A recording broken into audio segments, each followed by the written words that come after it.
13 मार्च को जो पटियाला के अंदर दुर्घटना हुई, जिसके अंदर 12 पंजाब पुलिस के अधिकारियों ने एक भारतीय सेना के कर्नल साहब की और उनके बेटे की पिटाई की, वो बहुत ही दुर्भाग्यपूर्ण है। और इस तरह से किसी के साथ भी, ये तो भारतीय सेना के बहुत उच्च स्तरीय अफसर हैं कर्नल बात, लेकिन किसी भी नागरिक को इस तरह की जिल्लत का सामना नहीं करना चाहिए। पुलिस हमारी, पुलिस को हम अपना रक्षक मानते हैं, तो रक्षक की भूमिका निभानी चाहिए, ना कि भक्षक की। तो इसको मुद्दे को उठाया और हमने मांग की है कि इसके अंदर, और फिर ये होने के बाद 9 दिन तक उसकी एफआईआर नहीं की गई, सही एफआईआर नहीं की गई, और जो दोषी हैं उनके ऊपर कोई कड़े कदम नहीं उठाए गए। इसलिए मैंने मांग रखी है संसद के अंदर कि केंद्र सरकार को सीबीआई जांच के आदेश देने चाहिए और इसके अंदर जो भी दोषी हैं उनके ऊपर उचित कार्रवाई होनी चाहिए, ताकि लोगों को रहे, पुलिस को भी रहे कि उसको मर्यादा के अंदर रहकर उसको अपनी कार्रवाई करनी चाहिए। और ऐसे किसी भी निर्दोष व्यक्ति को इस तरह से मिलकर के पिटाई करना, ये कहीं पर भी पूरे विश्व में किस तरह का कोई शोभा नहीं देता। और अगर हम गलत करेगा कोई, तो उसका खामियाजा भी भुगतना पड़ेगा।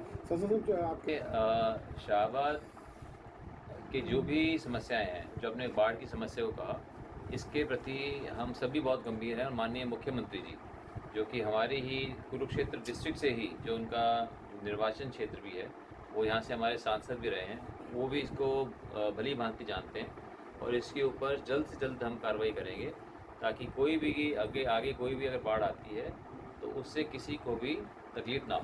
देखिए, ये जो निकाय चुनाव हुए और उसके अंदर भारतीय जनता पार्टी की जीत हुई है, ये दिखाता है कि लोगों का, हरियाणा के लोगों का पूरी तरह से विश्वास है माननीय नायब सैनी जी के नेतृत्व में, माननीय मोदी जी के नेतृत्व में। और लोग चाहते हैं कि हरियाणा का विकास हो। वो ये जानते हैं कि भारतीय जनता पार्टी की सरकार ही हरियाणा के अंदर विकास करा सकती है। इसलिए मैं पूरी हरियाणा की जनता का मैं बहुत आभारी हूँ, जो इतना आशीर्वाद उनका हमें मिलता रहता है, समय समय पर मिलता रहता है। एक ऐतिहासिक बात है कि हरियाणा का 2 लाख करोड़ का बजट हो, ये बहुत बड़ी बात है। तो जब इतना बड़ा बजट होगा तो ज़्यादा विकास के काम होंगे, ज़्यादा लोगों तक पहुँचेंगे, ज़्यादा सरकार खर्च करेगी, ज़्यादा सरकार की आमदनी होगी।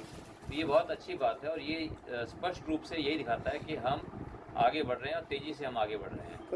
ये जो तिरंगे झंडे की जो लड़ाई लड़ी 10 साल लड़ कर के, और आज सभी को हक मिला कि हम अपने देश के सबसे पावन प्रतीक को हर रोज़ दर्शा सकते हैं, ये एक प्रतीकात्मक कदम है।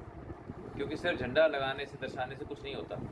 ये प्रतीकात्मक कदम है कि हर व्यक्ति अपने देश के सबसे पावन प्रतीक को दर्शाए, उससे प्रेरणा लेकर अपने आप को देश के प्रति समर्पित करे। क्योंकि जब कोई व्यक्ति देश का झंडा फहराता है तो अपने मज़हब से ऊपर उठकर, अपने राजनीतिक दल से ऊपर उठकर, अपने क्षेत्रवाद, जातिवाद से ऊपर उठकर यही दिखाता है कि उसे अपने देश से प्यार है।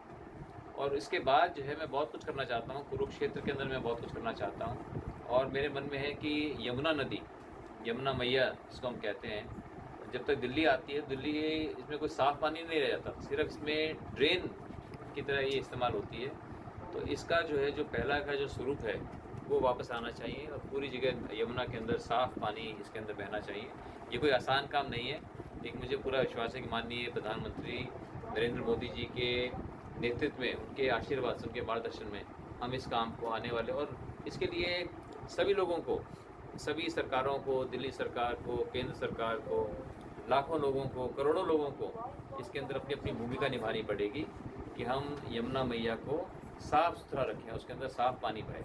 यूथ पार्लियामेंट में आज शाहबाद में मारकंडा कॉलेज के अंदर जो आज यूथ पार्लियामेंट का आयोजन किया गया था, वो देख करके बहुत ही खुशी हुई। बहुत अच्छा कार्यक्रम था, बहुत अच्छी तरह से ऑर्गेनाइज था।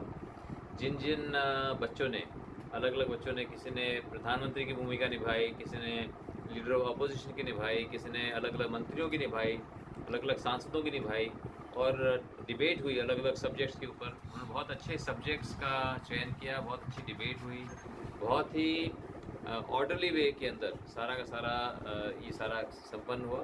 तो देखने से, बल्कि मैं कहूँगा, मुझे बहुत प्रेरणा मिली, मुझे बहुत कुछ सीखने को मिला और बहुत अच्छा एक्सपीरियंस रहा। मैं उन बच्चों को भी और एमएन कॉलेज में सभी को मैं बहुत बहुत शुभकामनाएं देता हूँ कि उन्होंने बहुत अच्छे से इसको ऑर्गेनाइज़ किया। सर आपके जो मेरा किरदार जिस महिला सांसद ने जिसने निभाया, जिस बच्चे ने दिखाया उसको निभाया, मैं कहूँगा उसने जिस तरह से मैंने आईआईटी की बात रखी थी संसद के अंदर कि कुरुक्षेत्र के अंदर आईआईटी होना चाहिए, क्योंकि आज हरियाणा के अंदर एम्स भी है, इंडियन इंस्टीट्यूट ऑफ मैनेजमेंट भी है, लेकिन हरियाणा के अंदर एक भी आईआईटी नहीं है। और उसकी मैंने कहा था संसद के अंदर कि हरियाणा के अंदर एक आईआईटी होना चाहिए और वो कुरुक्षेत्र में होना चाहिए, और इसके लिए हमारे माननीय मुख्यमंत्री भी इसके लिए पूरे तरह से प्रयासरत हैं। वो चाहते हैं कि यहाँ पे हम पूरी मदद करेंगे। तो इस बात को जो आज जो युवा संसद में जो इसको बात को उठाया, मैं कहूँगा जैसे मैंने उठाया था उससे भी बेहतर ढंग से और उसने हमारी बेटी ने उठाया। तो गुरु मंत्र जो है, चाहे सुभाष कलसाना जी हैं या भारतीय जनता पार्टी के हम सभी कार्यकर्ता जो भी हैं, हमारा एक ही संदेश है कि हम चाहते हैं कि शाहबाद मारकंडा भी और पूरा हरियाणा में पूरे लोग खुशहाल हों, संपन्न हों, खुश हों, और उसी के लिए हम प्रयास करते हैं।